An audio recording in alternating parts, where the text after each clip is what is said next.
बानियाने पाकिस्तान की औलादों की तंजीम मुहिब कौमी समाजी कौंसिल MQSC पाकिस्तान के चेयरमैन मोहम्मद असलम खान फारूकी की ज़ेर सदारत MQSC के मकामी होटल में मौजूदा महंगाई के अवाम पर असरात के मौजू पर मुनक्किद इजलास से मुकर्ररीन ने खिताब करते हुए कहा कि अफसोस है कि हुकूमत को अवाम के अहम मसले महंगाई की कोई परवाह नहीं, जबकि मौजूदा महंगाई के बहुत बड़े असरात मुरतब हो रहे हैं। लोग जहनी मरीज बनते जा रहे हैं और दूसरी तरफ लोगों में भी हलाल और हराम का फर्क खत्म होता जा रहा है। असलम खान फारूकी ने कहा कि माशरा तबाही की तरफ जा रहा है। अगर महंगाई को कंट्रोल नहीं किया गया तो माशरा तबाह हो जाएगा। जनरल सेक्रेटरी MQSC हकीम मोहम्मद शुएब कुरैशी ने कहा कि हुकूमत समेत तमाम सियासी जमातें महंगाई का हल मिलजुल कर निकाले। महंगाई खालिस्तान एक अहम अवामी मसला है जिसका हल निहायत नागुज़ीर है। आवाम का बुनियादी जो इशू है वो इलेक्शन है, ना कुछ भी नहीं है सिवाय महंगाई की चक्की में इंसान जो है, गरीब इंसान पिस रहा है और सफ़ेद पोशी उसका अपना भरम रखना मुश्किल हो गया है। रोजगार मिला जाए, ये 25,000 20,000 15,000 में किसी का गुजारा नहीं है, लिहाजा मेहरबानी करें हम गरीबों के ऊपर महंगाई कम करें।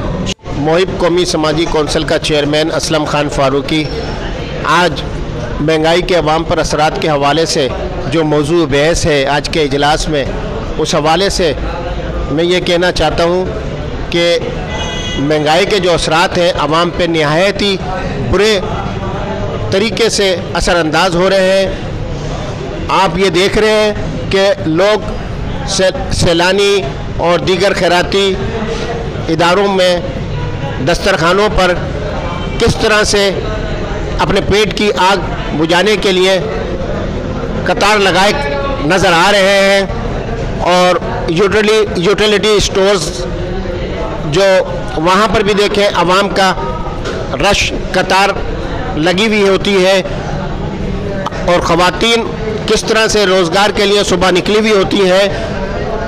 बुरी तरह इसके असरात मुरतब हो रहे हैं, माशरा तबाही की तरफ जा रहा है। अफसोस हुक्मरानों को कुछ नज़र नहीं आ रहा। पिस रही है। घर में एक फ़र्द अगर कमाने वाला है तो घर का किसी सूरत इस वक्त गुजारा नहीं है। इस वक्त आवाम की जो एक मजदूर की तनख्वाह रखी गई है वो 25,000 रुपये रखी गई है। अब 25,000 रुपये में वो कैसे गुजारा करें? एक उसका बिजली का बिल बिजली कितनी बचाए, वो बिजली की बचत करने के बावजूद यूनिट जो है वो 220 230 300 तक चला जाता है एक आम आदमी का, और उसका बिल जो है ना इस तरह से वो 10,000 के करीब तो उससे बिजली का बिल आ जाता है। 25 में से 10,000 रुपये निकाल दे तो बचे उसके 15,000 रुपये।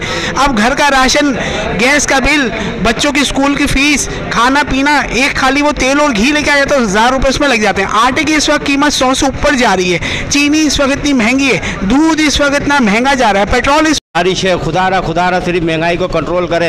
एक 25-30 हज़ार कमाने वाला आदमी क्या अपने बच्चों की तालीम पूरी करे, या अपने बच्चों की दवाई, या अपना उनके कपड़ा लत्ता, या उनके जो किराए के मकान का किराया किस तरह अदा करे।